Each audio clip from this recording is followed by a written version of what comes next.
It's time to walk down memory lane now that Tom Brady's 20-year tenure with the Patriots has come to an end. I'm Sierra Goodwill, here with Mike Petraglia and Evan Lazar.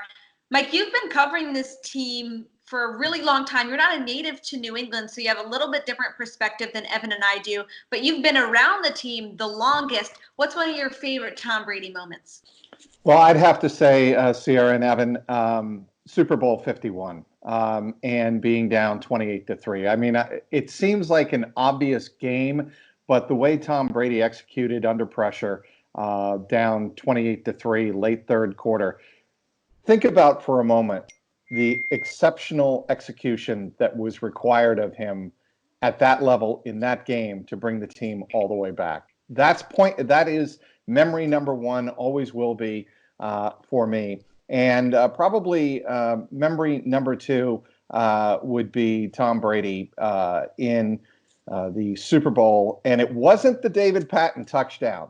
It was a pass over the middle to Troy Brown, where I remember jumping up out of my seat going, oh my God, they're going to win the Super Bowl.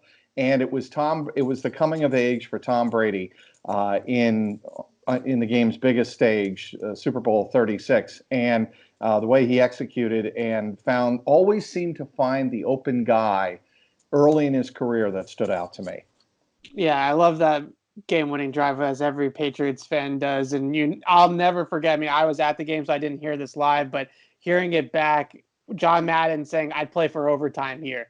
How can you put the game in a second-year quarterback's hands, first-year starter, play for overtime, try to win it in overtime? And then Brady goes J.R. Redmond, he goes to Jermaine Wiggins, he goes to Troy Brown, right down the field, and they kick the field goal and they win the Super Bowl. And that was the moment where you realize this isn't a regular quarterback, right? This isn't a guy that the moment is too big. And then the NFL 100, Brady says it was just like playing a bowl game in Michigan. It's like, oh, okay, Tom, like the Super Bowl is just like a bowl game at Michigan. We got it. And you just knew that it was a little different. I mentioned the Patton touchdown just because the ball placement and the accuracy of that throw was just kind of a sign of things to come with Brady, that he was always going to be that guy that could put the ball wherever he wanted it to go. So that was just an excellent throw. The other kind of moment that I'll always remember, though, and it's a ode to Scott Zolak too, because his call of the play was just fantastic. But the Kenbrell Tompkins touchdown against the Saints in 2013.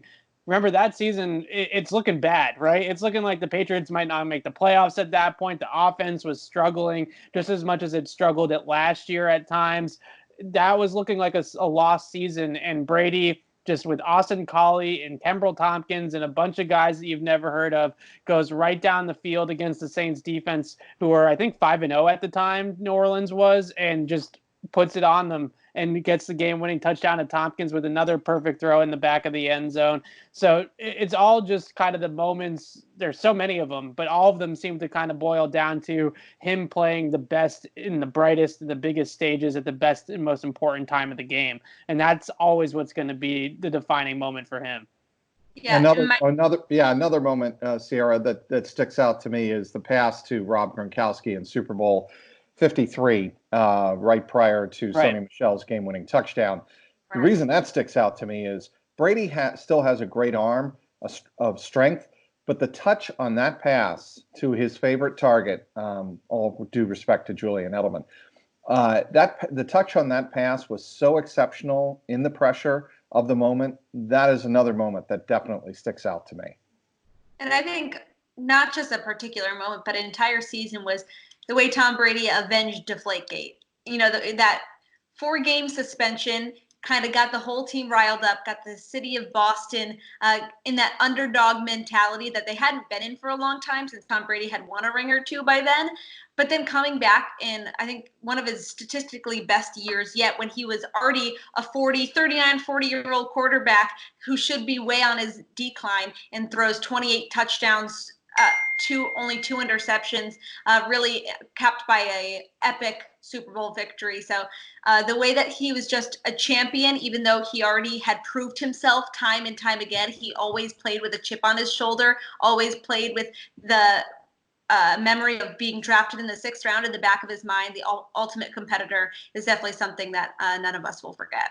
Yeah, one more too, and I know the season didn't end the way that we all wanted it to, but in '07 when Moss and Brady broke the record together on that one touchdown pass, there wasn't very much time left in that game, and they needed to get it, right? They needed to hit the big play to get that record, and just both guys just elevating their game in that moment to set the record. Now, beating the Giants in that game might have cost them a Super Bowl because, they played them again and lost, but at the same time, it was like it was then or never, right? It was that moment or never for Brady and Moss to break that record together, and they did it. And that season will be the best quarterback season that I've ever seen until the day I die. I think I'm pretty confident in saying that.